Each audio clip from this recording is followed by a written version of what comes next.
오늘 우리가 함께 읽은 본문 말씀을 중심으로 모든 것은 계획대로란 제목으로 함께 은혜를 나눠보려고 합니다. 제가 초등학생 저학년 때 방학이 되기 전에 가장 먼저 했던 일은 시간 계획표를 그리는 일이었습니다. 혹시 여러분들은 아실지 모르겠어요. 창녕 형제는 아실 텐데 우리가 말하는 시간 계획표를 하면 동그랗게 이렇게 그려놓고 이제 막 원을 등분한 다음에 꿈나라 이렇게 적어놓고 숙제 시간, 공부 시간, 노는 시간, TV 보는 시간 이렇게 나눠놓는 그런 시간 계획표를 이야기를 합니다. 방학 숙제로 그렇게 내주신 적도 있었고, 방학이 되면 저희 부모님 그리고 온 가정이 꼭 그것만큼은 그려서 집에 붙여놓고 방학을 지내도록 했습니다. 그런데 막상 방학이 시작하고 나면은 그 계획표대로 사는 친구들을 아무도 본 적이 없습니다. 저도 마찬가지였어요. 갑자기 친구가 놀자고 불러서 나가기도 하고, 가족여행을 가기도 하고, 예상치 않은 시간에 너무 재미있는 만화 영화를 방영하기도 하고, 또 내가 계획하지 않았던 학원을 가기도 했고, 여러 가지 인생의 변수들이 그 어린 시절부터 있었습니다. 그래서 시간 계획표대로 살았다면 분명히 방학이 끝나기 하루 이틀 전에는 방학 숙제가 다 끝나 있어야 되는데, 이제 방학 숙제가 다 끝나지 않아서 일기를 몰아서 쓰는 그러한 불상사가 벌어졌던 적도 있습니다. 지난주 우리가 함께 말씀을 통해서 봤던 것은 우리의 계획은 불완전하지만 하나님의 계획은 완전하다, 하나님의 계획은 결코 실패함이 없다라는 말씀을 함께 살펴보았습니다. 맞아요. 우리의 계획은요, 늘 예측 불가능한 변수 앞에서 좌절되고 넘어집니다. 그렇지만 하나님의 계획에는 결코 실패함이 없다라는 사실이죠. 그런데 여기서 생기는 의문점이 한 가지가 있죠. 어차피 우리의 계획은 불완전하고 하나님의 계획만 완전하다면 우리는 아무 계획 없이 그냥 살아도 되는 것 아닙니까? 오늘 완전한 하나님의 계획이 있다면 도대체 우리가 삶 속에서 세워나가는 계획이 무슨 의미를 지니는 것일까요? 오늘 우리가 요셉의 이야기를 통해서 오늘은 하나님의 계획이 아니라 나의 계획, 우리의 계획이 가지는 의미에 대해서 함께 살펴보려고 합니다. 이제 아들을 만나기 위해서 가나안 땅을 떠나 이집트를 향해 가던 야곱의 목적지는 이집트 땅에 있었던 고센 땅이었어요. 창세기 45장 10절 말씀을 보면 요셉이 형들에게 처음으로 자신의 정체를 밝힌 후에 이렇게 이야기해요. 아버지와 아들들과 아버지의 손자들과 아버지의 양과 소와 모든 소유가 고센 땅에 머물며 나와 가깝게 하소서라고 이야기를 합니다. 여러분, 바로가 아직 요셉의 가족들에게 이집트의 땅을 주겠다고 말하지도 않았던 이 시점에서 요셉이 먼저 이 고센 땅을 지목하고 있다는 것은 그가 아주 오래전부터 가족에 대한 계획을 세우고 있었다라는 점을 의미하는 것이죠. 그리고 야곱은 요셉이 이야기한 대로 그 고센 땅을 향해서 요셉을 만나기 위해 길을 가고 있었습니다. 요셉이 자신의 가족들을 위해서 이전부터 계획해 놓았던, 점 찍어 놓았던 고센 땅의 정확한 위치는 사실은 아직도 학자들 사이에서 논란이 되고 있어요. 하지만 대체로 통일된 의견이 하나 있다면 그것은 나일 델타의 동쪽 지역이라는 의견이 지배적입니다. 그리고 그 지역이 만약 맞다면 요셉이 그 땅을 지목하고 선호했던 이유는 바로 그 땅은 이집트의 중심지에서 벗어나 있었기 때문에 이집트에서 벗어난 느낌을 줄 뿐만 아니라 나일강 주변에 있었기 때문에 아주 비옥한 땅으로서 풀이 많고 물이 풍부했기 때문에 이 요셉의 가족들이 목축을 할 수 있었기 때문에 그 땅을 지목했다라고 보는 학자들이 대부분이죠. 그러니까 이집트를 향해 가던 야곱은 유다를 먼저 보냅니다. 그래서 요셉에게 보내서 우리가 가고 있다, 우리가 고센 땅을 향해 가고 있다라는 사실을 먼저 알리도록 해요. 참 여기가 재밌는 장면인데요. 왜냐하면 과거에 요셉을 팔아넘기는데 가장 앞장서면서 야곱과 요셉 사이의 관계를 갈라놓았던 장본인이 바로 유다였기 때문이죠. 그 유다가 지금 이 장면에서는 요셉과 야곱의 만남을 주선하는 주선자로 나서게 되었습니다. 아주 적절한 반전이죠. 이처럼 하나님께서는요, 진정으로 회개한 자들에게는 반드시 그 잘못을 바로잡을 수 있는 기회를 허락해 주신다는 사실을 알 수가 있는 것입니다. 그 아버지의 뜻에 따라서 이제 유다가 먼저 가서 요셉에게 아버지가 오고 있다라는 사실을 알려줍니다. 그리고 요셉은 그 소식을 듣자마자 먼저 달려나와서 아버지를 마중하러 나왔습니다. 잃어버린 줄 알았던 아들, 그리고 강제로 헤어져야 했던 아버지, 23년 만에 이 두 사람이 재회하는 아주 눈물겨운 장면이 벌어지게 됩니다. 요셉은 아버지의 목을 꼭 껴안고 한참 울다가 다시 껴안았습니다. 야곱은 요셉을 보았으니까 이제 내가 죽어도 여한이 없다라고 말을 하였죠. 아들과 아버지의 이 감동적인 상봉이 끝나자마자 요셉은 자신의 가족들을 위해서 자신이 아주 치밀하게 세워놓은 계획을 하나씩 실현시켜 나갑니다. 먼저 형들과 아버지에게 바로를 만나게 하는데, 그냥 만나게 하는 것이 아니라 그들이 바로를 만났을 때 해야 할 말까지도 알려주고 있음을 보게 돼요. 이들이 고센 땅을 차지하기 위해서는 자신들을 목자라는 사실을 밝혀야 한다라고 요셉은 이야기합니다.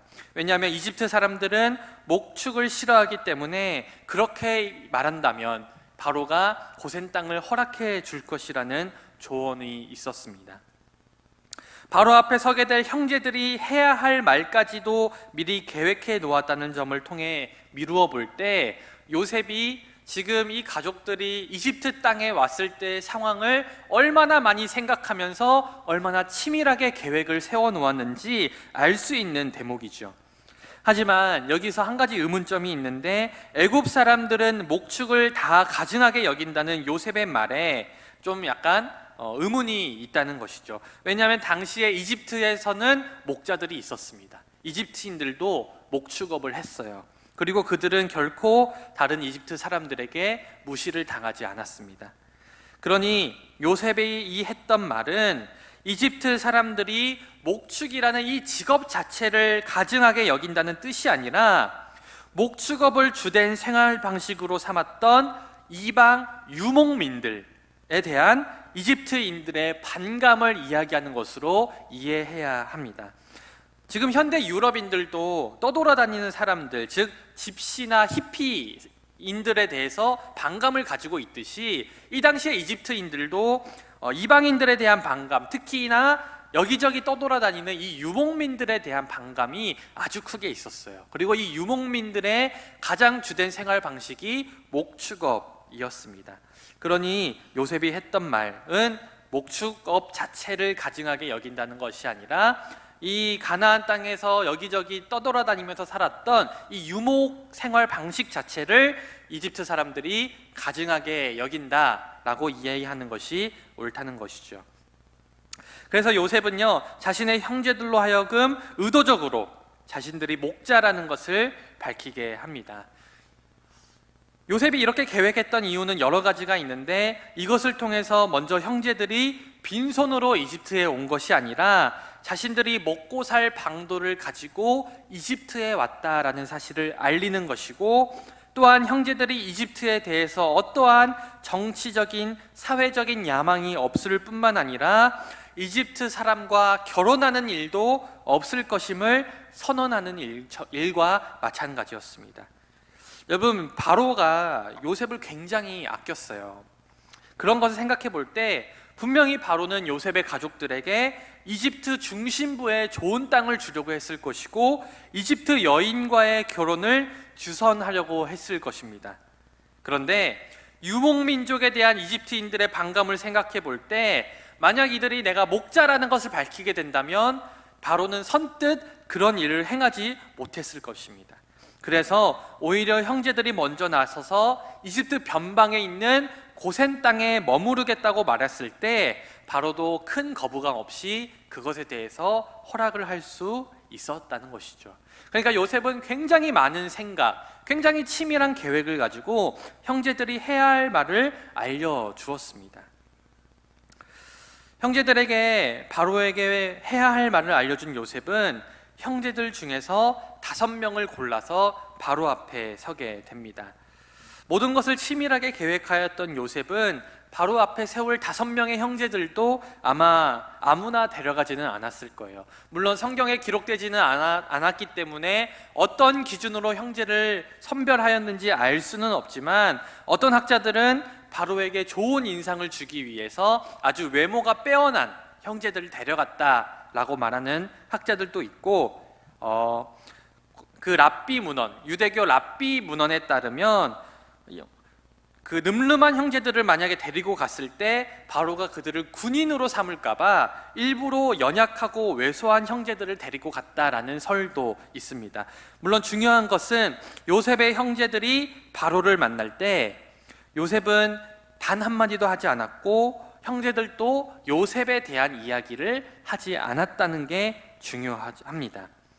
여러분, 요셉의 형제들이 바로에게 내가 왜 이 땅에 오게 되었는지, 자신들이 왜 이집트 땅에 오게 되었는지 설명하는 장면에서 그들은 단지 뭐라 얘기하냐면 기근이 심해서 양떼를 칠 곳이 없기 때문에 왔다라고 이야기를 합니다. 요셉이 이집트의 총리이기 때문에, 요셉이 여기에 있기 때문에 왔다라는 이야기가 아니라 그냥 양떼를 칠 곳이 없어서 오게 됐어요 라고 이야기하고 있다는 것이죠. 바로 앞에서 요셉의 존재감을 철저하게 숨기고 있다는 것입니다. 이것은 그들이 이집트 안에서 요셉의 지위를 활용하여서 무언가 해보겠다는 의도가 전혀 없다는 것을 드러내기 위함이었습니다. 5명의 형제들은 요셉이 가르쳐준 대로 바로 앞에 서서 그 질문에 대답하였고, 바로는 그들에게 고센 땅의 가장 좋은 곳에 정착할 수 있도록 허락해 주었습니다. 또한 바로는 요셉의 형제들에게 왕의 짐승을 돌보는 일자리를 제공해 주었습니다. 특별히 이 왕의 짐승을 돌보는 이 직책은요, 이집트 문헌을 보면 아주 자주 등장하는 직책이에요. 왜냐하면 이집트 왕은 어마어마한 숫자의 짐승들을 소유하고 있었고, 이들을 돌보기 위해서는 아주 많은 숫자의 관료들이 필요했기 때문입니다. 그래서 람세스 3세의 경우에는 자기의 짐승떼를 돌보기 위해 3264명이라는 어마어마한 숫자의 사람을 고용했다라는 기록이 남겨져 있기도 합니다. 물론 그렇다고 해서 이 짐승을 돌보는 직책이 낮은 직책은 아니었어요. 요셉의 형제들이 왕의 짐승을 돌보는 사람들로 임명되었다는 것은 그들이 왕의 관리가 되었다라는 것을 의미하는 것이고, 이방인으로서 받을 수 없는 왕의 보호를 받을 수 있게 되었다는 것을 뜻하는 일이었습니다. 왜냐하면 바로의 짐승, 왕의 짐승을 돌보는 이들을 공격한다는 것은 뭐예요? 바로의 짐승을 탐낸다는 것이고, 이것은 곧 이집트 왕에 대한 도전을 의미하는 것이기 때문이죠. 그러니 어느 누구도 함부로 요셉의 형제들에게 도전할 수가 없었다는 것입니다. 바로에게서 엄청난 호의를 얻게 된 요셉의 형제들이 바로 앞에서 물러난 다음에 이제는 야곱이 바로 앞에 서게 됩니다. 근데 여기서 좀 순서가 이상한 것 같아요. 여러분, 보통 누군가를 소개할 때 높은 사람을 먼저 소개하고 그 다음에 낮은 사람을 소개하는 게 일반적입니다. 그런데 오늘 요셉은 아주 의도적으로 자신의 형제들을 먼저 바로 앞에 세운 다음에 자신의 아버지를 그 뒤에 소개하고 있는 것으로 보여져요. 왜 그랬을까? 바로 형제들은 지금 바로에게서 고센 땅을 얻어내야 될 사명이 있었습니다. 그러니까 형제들은 바로 앞에서 겸손할 수밖에 없어요. 낮아질 수밖에 없습니다. 그러한 약자의 겸손은 형제들에게 맡기고, 형제들이 원하는 것들을 다 얻어낸 이후에 자신의 아버지 야곱은 더 이상 바로에게 어떠한 것도 요구하지 않는 아주 존귀한 사람으로 소개하기 위해서 요셉은 형제들을 먼저 바로 앞에 세우고 그 다음 자신의 아버지를 바로 앞에 세웠습니다. 야곱은 한 가정에 불과하죠. 한 가정의 가장에 불과합니다. 그런데 언젠가는 그의 이름을 딴 이스라엘이라는 민족의 조상이 될 사람이었어요. 그래서 야곱의 아들들은 바로에게 자신을 소개할 때 당신들의 종들이라고 자신을 소개하지만, 야곱은 이러한 표현을 바로 앞에서 쓰지 않아요. 그냥 나라고 소개합니다. 나이가 지극하게 들어있는 노인의 모습이 된 야곱을 보면서 바로는 아주 경외감을 느꼈습니다. 그리고는 당신의 나이가 얼마냐고 물어봤어요. 바로가 이렇게 물어봤던 이유는 당시 이집트 사람들은 이 죽음과 건강에 대해서 아주 유별난 관심이 있었기 때문이었습니다.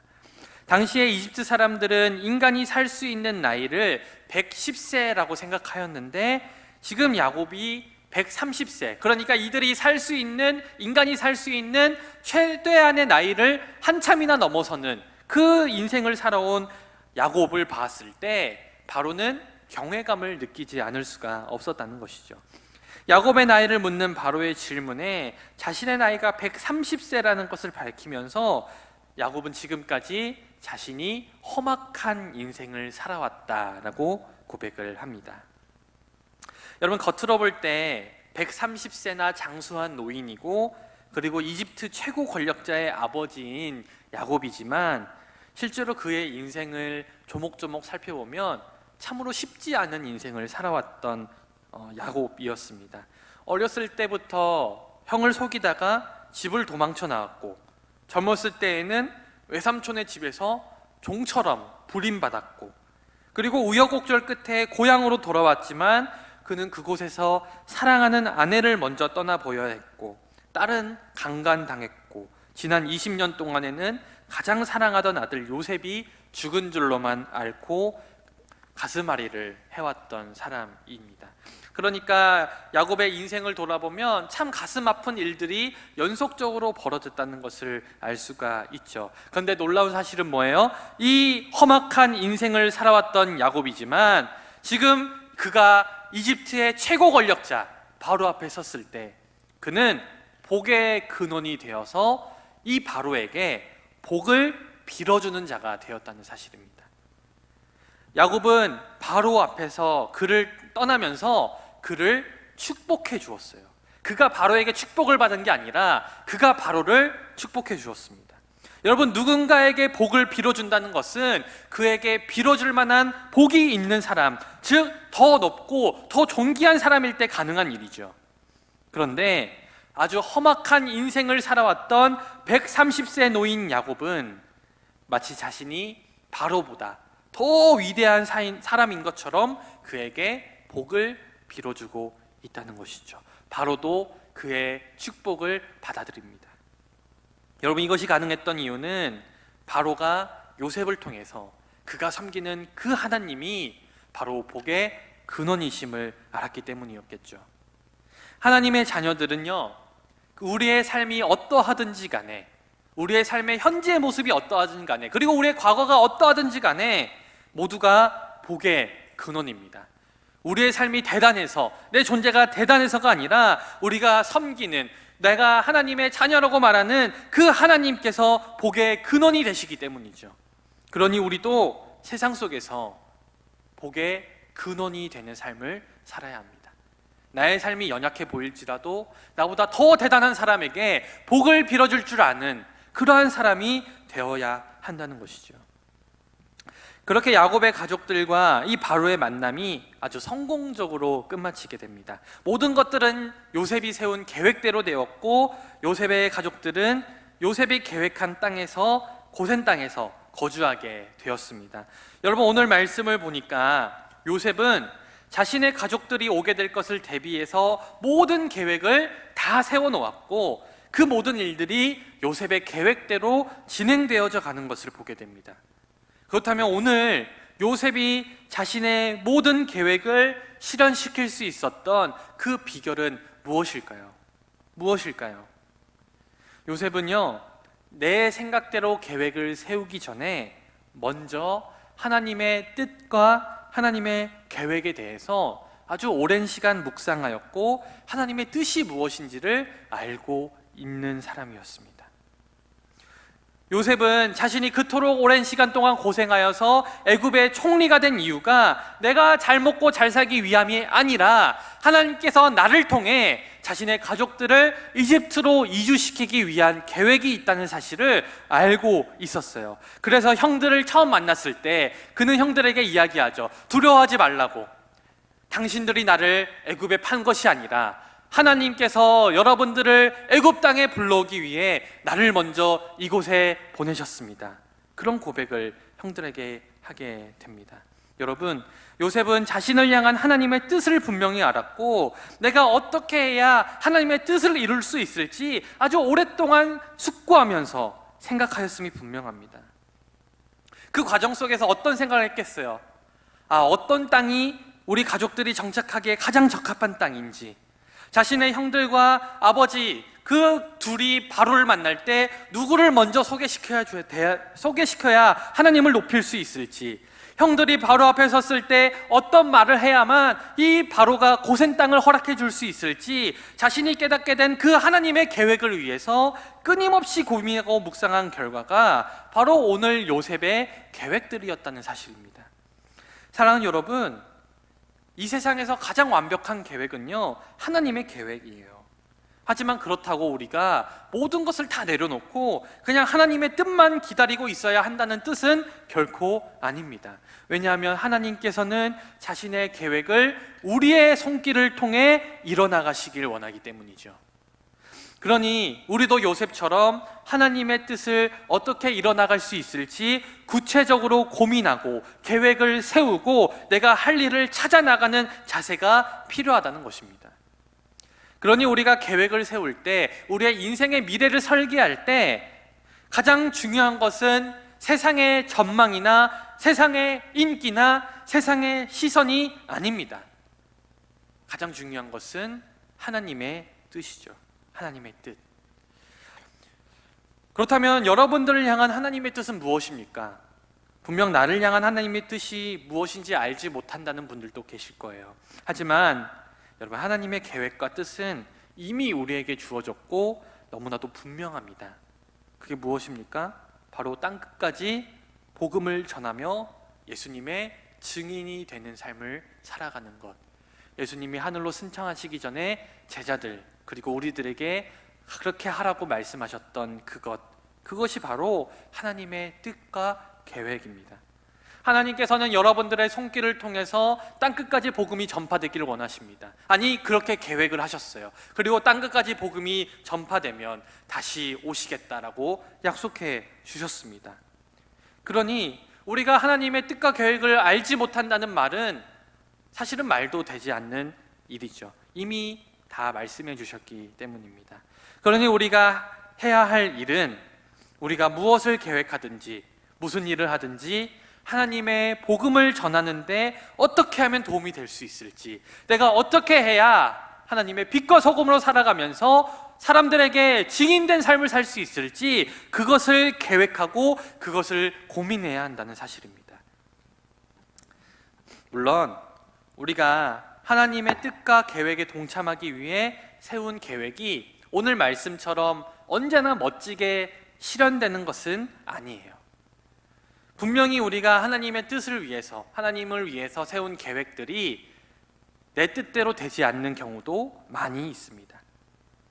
바울도 마찬가지였어요. 그도 복음을 전하기 위해 선교를 하기로 결심하죠. 그리고 아시아로 가서 선교를 할 준비를 하였는데 하나님께서는 아시아로 가는 길을 막으시고 그를 마게도냐로 보내십니다. 그리고 그곳에서 빌립보 교회를 세우게 하시죠.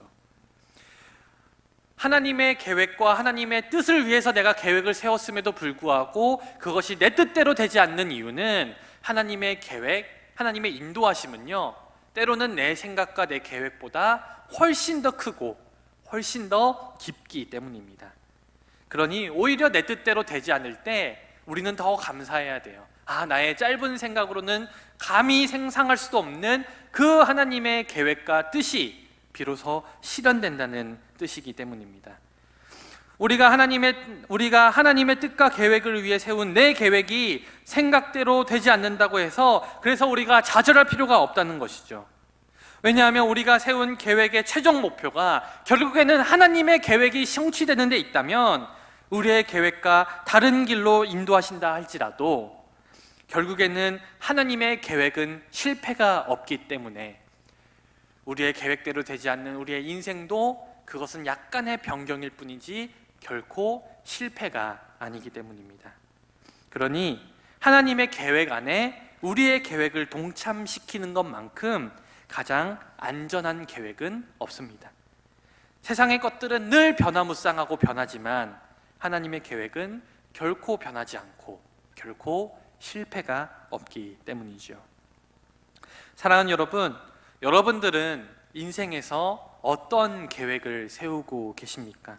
그리고 여러분들이 세운 그 계획은 무엇을 위한, 그리고 누구를 위한 계획입니까? 부디 여러분들의 계획이 복음을 전하기 위한 우리를 부르신 그 하나님의 계획 안에 있기를 소망합니다. 그리고 그 계획, 그 크신 하나님의 계획 안에 우리의 계획을 동참시킴으로써 하나님의 뜻과 계획을 우리의 손으로 실현시켜 나가는 그러한 복된 삶을 사시기를 주님의 이름으로 간절히 축원드립니다.